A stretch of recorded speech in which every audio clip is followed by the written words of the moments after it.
V have to find the A12, അതായത് A12 നമ്മൾ കണ്ടുപിടിക്കണം.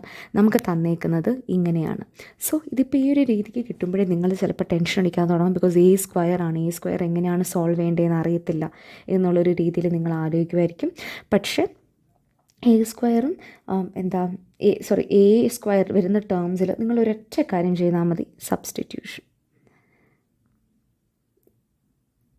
ഓക്കെ, സോ സബ്സ്റ്റിറ്റ്യൂഷൻ ചെയ്യുമ്പോഴത്തേനും നമ്മൾ എന്താ ചെയ്യേണ്ടതെന്ന് വെച്ച് കഴിഞ്ഞ് കഴിഞ്ഞാൽ ഈ AN² നമ്മൾ BN ആയിട്ട് സബ്സ്റ്റിറ്റ്യൂട്ട് ചെയ്യുക. അതായത് നമ്മൾ നേരത്തെ എക്സാമ്പിൾസിലൊക്കെ പറഞ്ഞിരുന്നല്ലോ, X² വരുമ്പോഴത്തേനും അല്ലെങ്കിൽ 2x ഒക്കെ വരുമ്പോഴത്തേനും = y എന്നുള്ള രീതിയിൽ നമ്മൾ സബ്സ്റ്റിറ്റ്യൂട്ട് ചെയ്യാമെന്ന് പറഞ്ഞില്ലേ. അപ്പം ആ ഒരു സെയിം മെത്തേഡ് തന്നെയാണ് നമ്മളിവിടെ ചെയ്യുന്നത്. ഓക്കെ, അങ്ങനെ സബ്സ്റ്റിറ്റ്യൂട്ടീവാണ്. So we can rewrite this as BN+1, rewriting the equation. ഇതുപോലൊക്കെ നിങ്ങൾ സബ്സ്ക്രിപ്റ്റ് കൊടുത്ത് പൊക്കോണേ, കാരണം വെച്ചാൽ ചിലപ്പം വായിക്കുന്ന ഒരാൾക്കത് മനസ്സിലാക്കാനായിട്ട് എളുപ്പമായിരിക്കും. = 5 × BN. Okay, this is A equation അല്ലേ. നമുക്ക് ഒരു റിക്കറൻസ് റിലേഷനാണിത്. സോ അതിനെ നമുക്ക് സോൾവ് ചെയ്യാം. ഇതിനകത്തുനിന്ന് വി നോ ദാറ്റ് ഇതിപ്പോൾ നമ്മൾ ക്യാരക്ടറിസ്റ്റിക് ഈക്വേഷൻ്റെ ഫോമാറ്റിൽ എഴുതി. ഇനിയിപ്പം നമ്മൾ B0 അല്ലെങ്കിൽ A0 നമ്മൾ കണ്ടുപിടിക്കേണ്ട ആവശ്യമുണ്ട്. ഓക്കെ, അപ്പം ഈ ഒരു സൊല്യൂഷനായിട്ട് നമ്മൾ എഴുതുമ്പോഴത്തേനും what we can write as it like ഇവിടെ ഓൾറെഡി A0 നമ്മൾ കൊടുത്തിട്ടുണ്ട്. സോ B0 എന്ന് പറയുന്നത് എന്താണ്? B0 എന്ന് പറയുന്നത് A0യുടെ സ്ക്വയർ ആയിരിക്കും. So B0 is nothing but 4. Okay, മനസ്സിലായെന്ന് വിശ്വസിക്കുന്നു. ഒരു സ്ക്വയർ വരുന്ന ക്വസ്റ്റ്യനിൽ എന്താണ് ചെയ്യേണ്ടതെന്ന് വെച്ച് കഴിഞ്ഞാൽ ആദ്യം സബ്സ്റ്റിറ്റ്യൂഷൻ ചെയ്യണം. അത് കഴിഞ്ഞ് അതിന് ക്യാരക്ടറിസ്റ്റിക് ഈക്വേഷനായിട്ട് എഴുതണം, ടേംസ് കണ്ടുപിടിക്കണം. D = 5.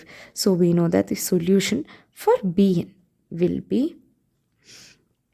4, 5n, where n is greater than or equal to 0. Okay, അത്രയും നമുക്ക് കിട്ടി. പക്ഷെ നമുക്ക് എന്താണ് അവർ കണ്ടുപിടിക്കാൻ പറഞ്ഞേക്കുന്നത്? അവർ കണ്ടുപിടിക്കാൻ പറഞ്ഞേക്കുന്നത് A12 ആണ്. അപ്പോൾ അത് ബിയുടെ ഒരു ടേം അല്ല. അപ്പോൾ ബിയുടെ നമുക്ക് ഈക്വേഷൻ കിട്ടുന്നതുകൊണ്ട് നമ്മൾ കാര്യമില്ല. അപ്പം BN = 4, 5n എന്നുള്ളത് നമുക്ക് കണ്ടുപിടിച്ചു. AN is nothing but √BN അല്ലേ. So in order to find AN we have to take the root of 4, 5n. That's nothing but 2√5n. അല്ലാതെ 5n/2 എന്നുള്ളത് രീതിയിലാക്കാം. ഇനി A12 ആണ് നമുക്ക് കണ്ടുപിടിക്കേണ്ടത്. This is the question. A12 ആണ് നമ്മൾ കണ്ടുപിടിക്കണമെന്നുണ്ടെങ്കിൽ 2 × √5 അത് സോൾവ് ചെയ്ത് കഴിയുമ്പോൾ യു വിൽ ഗെറ്റ് 31250. ഇത് ഇവിടെ തന്നെ നിർത്തിയാലും it is fine. Okay, so that is how you are going to solve a question.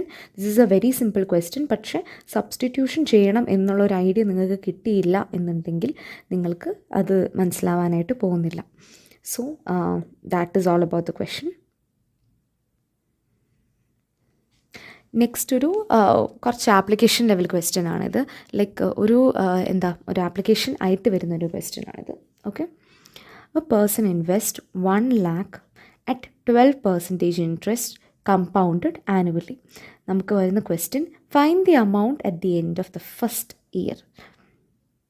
നമുക്കിവിടെ നമ്മുടെ ടോട്ടൽ എമൗണ്ട് എന്ന് പറയുന്നത് we know it is as 1 lakh. So initial investment, അതായത് ഫസ്റ്റ് എമൗണ്ട് എന്ന് പറയുന്നത് 1 lakh ആയിരിക്കും. That is nothing but for A0 = 1 lakh. എൻ്റെ first investment എന്ന് പറയുന്നത് 1 lakh ആണ്. നമുക്കറിയാം ഈ ഇൻട്രസ്റ്റ് ഓരോ സമയം കൂടുന്തോറും ഇത് കൂടിക്കൂടി വരും. അതായത് എൻ്റെ ഇൻട്രസ്റ്റ് പെർസെൻറ്റേജും പ്രിൻസിപ്പൽ എമൗണ്ടും കൂടെ കൂട്ടിയിട്ടായിരിക്കും എൻ്റെ ടോട്ടൽ എമൗണ്ട് വരുന്നത്. അതായത് ഇപ്പോൾ എനിക്ക് A1 കാൽക്കുലേറ്റ് ചെയ്യണം എന്നുണ്ടെങ്കിൽ A1 എന്ന് പറയുന്നത് A0, അതായത് ഒറിജിനൽ എമൗണ്ട് പ്ലസ് 12% ഇൻട്രസ്റ്റോട് കൂട്ടിയിട്ടുള്ള എമൗണ്ട് ആയിരിക്കും. ഓക്കെ, സിമിലർലി വിത്ത് A2 എന്ന് പറയുന്നത് A1 പ്ലസ് 12% ഇൻട്രസ്റ്റ് കൂട്ടിയിട്ടുള്ള എമൗണ്ടും ആയിരിക്കും. A3 എന്ന് പറയുന്നത് A2 പ്ലസ്. ഓക്കെ, ഇവിടുത്തെ ക്വസ്റ്റ്യൻ എന്താണ്? Find the amount at the end of the first year. അതായത് A1 ആണ് നമുക്ക് കണ്ടുപിടിക്കേണ്ടത്. So therefore A1 will be 1 lakh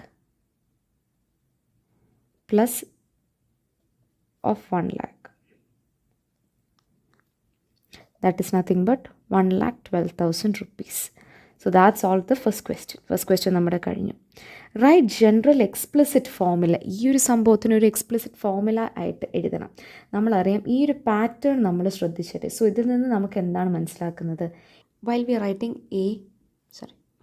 a n is equal to a n minus 1 of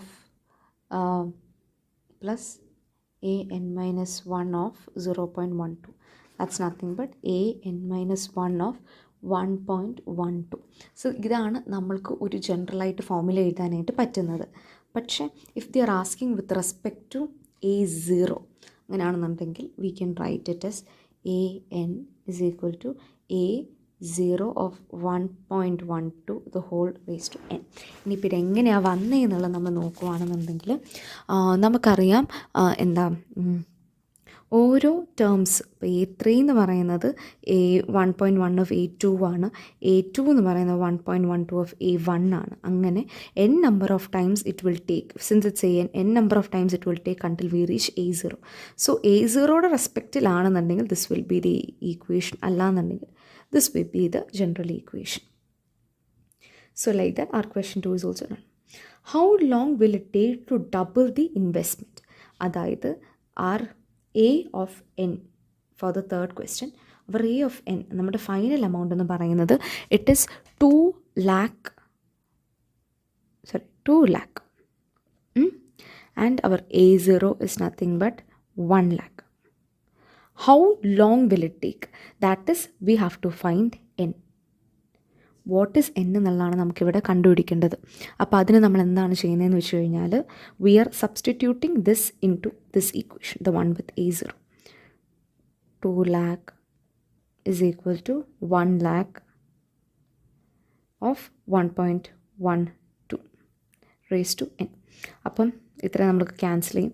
2 is equal to 1.12 the whole raised to n. എന്ന് cancel out ചെയ്യാനായിട്ട് നമുക്ക് login എടുക്കണം. So ln2 divided by ln 1.12 is equal to n.